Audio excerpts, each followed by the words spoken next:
इसने कितनी बार वादे किए। अभी पिछली बार इसने वादा किया कि अगर मुझे मौका मिलेगा तो सीवर डलवा दूंगा, सीवर कहीं नहीं डली। ये हमेशा लोगों को बहकाकर, झूठ बोलकर राजनीति करता है। इसने तो अपने सिर्फ 4-5 आदमी है, जातिवाद, कभी किसी धर्म के नाम पे लोगों को बरगलाकर। असली ये जो बेरोजगारी 45 साल में कभी नहीं बढ़ी जो आज बीजेपी के शासन में बढ़ी है। आज ये एनटीपीसी बंद है, केंद्र में सरकार इसकी है, ऊपर तक इनका सारा पावर इनके पास है। ये विपक्ष का नेता भी, एमएलए भी, इस पे वो 1 फुट दीवार नहीं हटी। नमस्कार, आप देख रहे हैं 17 लाख दर्शकों का फेवरेट मोबाइल न्यूज 24। और जैसा कि आप लोगों को पता है कि लगातार हम अलग अलग क्षेत्रों में जाके लोकसभा के प्रति लोगों की भावना जानने की कोशिश कर रहे हैं, आम लोगों से भी मिल रहे हैं और वहां के एमएलए, काउंसलर और सांसद उम्मीदवारों से भी मिल रहे हैं। अभी हम आए हुए हैं दक्षिण दिल्ली लोकसभा के बदरपुर विधानसभा में और यहां से बदरपुर के पूर्व विधायक राम सिंह नेताजी हमारे साथ हैं। आम आदमी पार्टी के बड़े नेता हैं, इन्होंने पहले आम आदमी पार्टी से चुनाव भी यहां से लड़ा है। सबसे बड़ी बात, दिल्ली के प्रतिपक्ष के नेता, बीजेपी के सबसे बड़े नेता, मुख्यमंत्री के दावेदार इसी क्षेत्र से जीत के एमएलए के गए हुए हैं और ये 1 बार नहीं, 2 बार नहीं, 3 बार नहीं, 5 बार एमएलए रह चुके हैं। दूसरे क्षेत्र में जाके कहते हैं कि हमने बदरपुर को स्वर्ग बना दिया है, बदरपुर को हमने सिंगापुर बना दिया है, दिल्ली बैठो और मुंबई जाके नौकरी करो, दिल्ली में नौकरी नहीं मिल रही है तो बहुत सारे यहाँ पे क्षेत्र में अस्पताल बना दिया है इन्होंने, क्षेत्र में इन्होंने कॉलेज के लिए जमीन भी बना दिया, कॉलेज भी बनने वाली है। क्या हकीकत है बदरपुर में, ये हम राम सिंह नेताजी से जानते हैं। नेताजी, बहुत बहुत स्वागत है। सबसे पहले तो मुबारक केजरीवाल जी बाहर आ गए हैं। आपके क्षेत्र के जो शुरू से ही प्रसिद्ध है उनके बारे में जो वो ढिंढोरा पीट रहे हैं कि बदरपुर को सिंगापुर बना दिया है, क्या हकीकत आप बताएंगे आम लोगों को?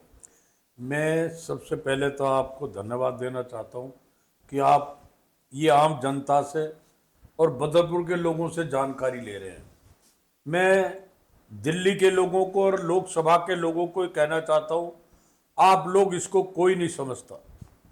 ये बड़ा भारी रेडियो झूठिस्तान है। इसका कार्यक्रम है बहकाना। इसने ना कोई हॉस्पिटल बनाई आज तक, ना इसने यहाँ स्कूलों के कमरे बनाए। इसने कितनी बार वादे किए। अभी पिछली बार इसने वादा किया कि अगर मुझे मौका मिलेगा तो सीवर डलवा दूंगा, सीवर कहीं नहीं डली। इसने कहा था एनटीपीसी की दीवार पीछे हटवा दूंगा, वो नहीं इससे हटी। इसने कहा लोगों से कि तुम्हारी रजिस्ट्री होंगी, इसने लोगों से पैसे इकट्ठे करवा लिए, आज तक किसी की रजिस्ट्री नहीं हुई। इसने कहा मैं ओजोन को खत्म करा दूंगा और जानबूझ के इसने ओजोन को लगवाया, क्योंकि ओजोन तो खत्म हो गया था पहले ही, जब कमलनाथ जी मंत्री थे तब एमजॉन में हम चले गए थे। इसने मनोज मिश्रा नाम के व्यक्ति से जानबूझ के कोर्ट में केस डलवा दिया, जिससे वो स्टे हो गया वह, और सारा काम बना बनाया इसने खराब कर दिया। ये हमेशा लोगों को बहकाकर, झूठ बोलकर राजनीति करता है। और ये मैं इससे पूछना चाहता हूं, ये अभी 4 साल से एमएलए है दोबारा, ये क्या कभी किसी को मिलता है या किसी के दुख दर्द को सुनता है? अब कहता मैंने रोड बना दिए। रोड तो अनऑथराइज कॉलोनी में जो कॉलोनियां हैं, हर 3-4 साल में कोई भी एमएलए हो या ना हो वो रोड बनते हैं। मैं जानना चाहता हूं, सिर्फ नया काम एक बताए। बदरपुर का स्कूल मैंने बनाया, खानों में आपने देखा होगा मट्टी भरकर स्कूल मैंने बनाया, वहां वो पूरा अब इसने तो पूरा डाल दिया, मैंने तो मट्टी डाली वहां पर। और खड्डा कॉलोनी मैंने स्कूल बनाया, बिजली मैं लेकर आया, पानी मैं लेकर आया। इसने तो अपने सिर्फ 4-5 आदमी है, जातिवाद, कभी किसी धर्म के नाम पे लोगों को बरगलाकर, और ये झूठ से चुनाव जीत जाता है। परंतु मैं क्षेत्र के भाइयों से और दिल्ली वासियों से कहना चाहता हूं, इस आदमी से सावधान रहिए। यह आदमी सबको, अब इसने लोगों को एमएलए के टिकट बांट दिए, 250 आदमी घूम रहे हैं रोड पे कि मुझे भी एमएलए, मैं भी एमएलए। काउंसलर 500 बना दिए। वो बेचारे ना अपनी माँ को बता रहे ना अपनी घरवाली को, वो कह रहे हम तो काउंसलर बन गए। ये झूठ बोलने की जो राजनीतिक है, मैं अपने इसको कहना चाहता हूं रेडियो झूठिस्तान को कि तू ये राजनीतिक छोड़ दे, सच्चाई पे आ। ये कहता है ये रोड मैं बनवा रहा हूं जो बॉम्बे जा रहा है। मैं जानना चाहता हूं, ये 25 साल पहला प्रोजेक्ट है जब गुलाम नबी आजाद मंत्री थे। ये सरकार की पंचवर्षीय योजना, इसमें एमएलए का क्या मतलब है? अब ये रोड गया पलवल आगरे वहां तक बॉम्बे तक गया, क्या ये सब रोड यही बनवा रहा है? अभी ये कह रहा है मैं पुल बनवा रहा हूं। अब इसने पुराना पुल तोड़ दिया, उसकी वजह से इतना जाम लगता है, लोग रात को परेशान होते हैं। अगर पहले नया पुल बन जाता, पुराने को बाद में तोड़ देते। परंतु ये अपनी समझ से आगे किसी को समझता नहीं है, और इस बार इसको सही जनता हराने जा रही है। बिल्कुल, जैसा कि नेताजी ने आपको एक एक चीजों को स्पष्ट समझाया है कि क्षेत्र की क्या स्थिति है। जब कभी राम सिंह नेताजी यहाँ पे जीत के आए, इन्होंने जो निचले स्तर का काम है, जो वाकई में मूलभूत सुविधा से रिलेटेड काम है, चाहे वो गलियों को बनाना हो या नालियों को बनवाना हो, चाहे काउंसलर से बनवाना हो, इनको अपने बजट से बनवाना हो, हर काम इन्होंने किया। ये जब जब विधानसभा में जीत के गए हैं, कहने के लिए तो ये मुख्यमंत्री का दावेदार है, कहने के लिए ये कहते हैं मैं प्रतिपक्ष का नेता हूं, अब सांसद चुन के जाने की दावा कर रहे हैं। दूसरे क्षेत्र में कहते हैं कि हमने हॉस्पिटल बना दिया है बदरपुर में, हमने बदरपुर में कॉलेज के लिए जमीन ये कर लिया है, चिन्हित कर लिया है, कॉलेज भी बन जाएगा, और ना जाने क्या क्या।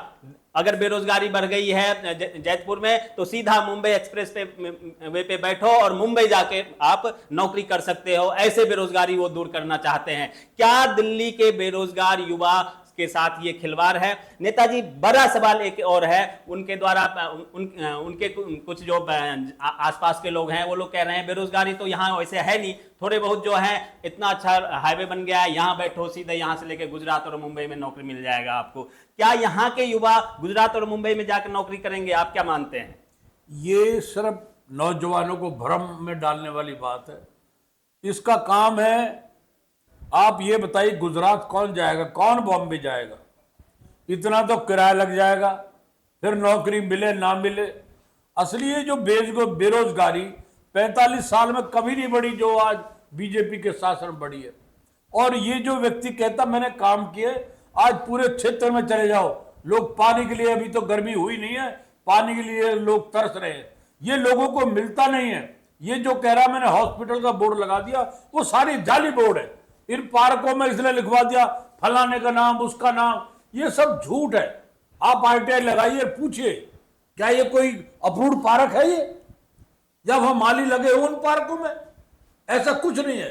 ये सब धोखा है जनता के साथ। और ये व्यक्ति, मैं फिर भी कहना चाहता हूं, ये किसी को मिलने वाला नहीं है। ये सिर्फ कहता मैंने वहां पर, अभी कह रहा था बदरपुर में मैंने वहां ये बनवा दिया। ये तो सबको पता है कि भारत महात्मा गांधी ने आजाद कराया, अन्य ये भी कह सकता था कि देश को मैंने आजाद कराया। बिल्कुल, झूठ पाकिस्तान के नाम से ये जाने जाते हैं, और आजकल जो पूरे देश में चल रहा है उस नाम से भी जाने जाते हैं। हिंदू मुसलमान के नाम पे भी वोट मांगने का काम कर रहे हैं। आखिरी में नेताजी, आपसे हम एक अपील करना चाहेंगे। जिस प्रकार से पहले चरण में वोटिंग प्रतिशत कम हुआ है, दूसरे चरण में भी वोटिंग प्रतिशत 60 से कम हुआ है, तीसरे चरण में भी 60 के 62 के आसपास रहा है। ज्यादा से ज्यादा लोग वोट दें, ताकि अगर जैसे कभी 500 वोट से कोई आगे पीछे रह जाता है, 1 वोट से भी जीत जाता है, हार जाता है, ज्यादा से ज्यादा लोग यहाँ के वोट दें, ताकि एक अच्छा ईमानदार उम्मीदवार चुन कर जाए और संसद में क्षेत्र का बात रख सके। इसके लिए आप आम लोगों से क्या अपील करेंगे कि ज्यादा से ज्यादा वोट प्रतिशत बढ़े? मैं अपील करूंगा, लोग ज्यादा से ज्यादा घर से निकले और वोट करें। इस वोट से आपके तकदीर बदलेगी, देश की तस्वीर बदलेगी, ये मैं प्रार्थना करना चाहता हूं। और लास्ट में एक बात कहना चाहता हूं, जब ये एनटीपीसी चल रहा था तब मैंने एनटीपीसी की दीवार को 32 फुट पीछे कराया। जी।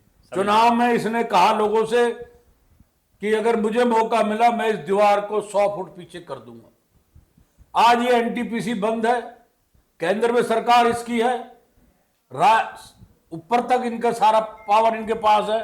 ये विपक्ष का नेता भी, एमएलए भी, इस पे वो 1 फुट दीवार नहीं हटी।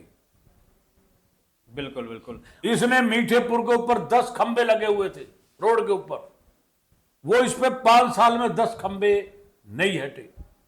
इन खानों में यूजीआर बनना था, इस यूआर के बनने से पूरे क्षेत्र में पानी की समस्या का समाधान हो सकता था। पानी की कमी नहीं है, परंतु उसके सिस्टम की कमी है। परंतु ये व्यक्ति, इसके बारे में हर आदमी कोई नहीं जानता, क्योंकि मैं इसको बहुत नजदीक से जानता हूं। अब ये कहीं ना तो कॉलेज बनवाएगा, कहीं ये यूनिवर्सिटी बनवाएगा, कहीं ये स्टेडियम बनवाएगा, कहीं ये मॉल बनवाएगा। ये कुछ नहीं करेगा। ये चुनाव के बाद किसी को नहीं मिलेगा, ये मैं गारंटी से कहता हूं। और उन भाइयों से भी कहना चाहता हूं जो टिकट लिए घूम रहे हैं कि मुझे टिकट मिलेगा, मुझे मिलेगा, ये एक बात बिल्कुल झूठ है इसकी। ये किसी को टिकट देने वाला नहीं है। इसका काम है झूठ बोलना और पैसा लूटना। बिल्कुल, झूठ बोलना और पैसा लूटना, ये टैग इन्होंने बहुत अच्छा दिया है इनके लिए। और जिस प्रकार से बदरपुर के बारे में आम लोग भी जानते हैं कि बदरपुर से अंदर मीठापुर, जैतपुर जाने से लोग कतराते हैं, आना नहीं चाहते हैं। बहुत जरूरी होने पर ही बाहर के लोग आना चाहते हैं। क्यों? क्योंकि यहाँ जाम की समस्या है। क्यों यहाँ पे इतना जाम रहता है? अगर एक बार चले गए तो दूसरे जगह निकलने के लिए आप तो को शाम तक का इंतजार करना पड़ेगा। वही एनटीपीसी का रोड दीवार नेताजी ने अपने कार्यकाल में हटा दिए थे, लेकिन अब और ज्यादा चौड़ीकरण होने की जरूरत है। और इसको लेकर इन्होंने, जो वर्तमान विधायक हैं रामवीर सिंह बिधूरी, उन्होंने कई बार वादे किए कि हम इसे हटवा देंगे, आज तक नहीं हटवा पाए, तो ये और क्या करेंगे। आप तमाम दर्शकों का बहुत बहुत धन्यवाद। नेताजी आपका भी बहुत बहुत धन्यवाद आपका कि आप जनता तक हमारी आवाज पहुंचाए, क्योंकि ये आदमी बहुत गलत है। और ये मैं लास्ट में कहना चाहता हूं, आपके देश में सरकार बदलने वाली है।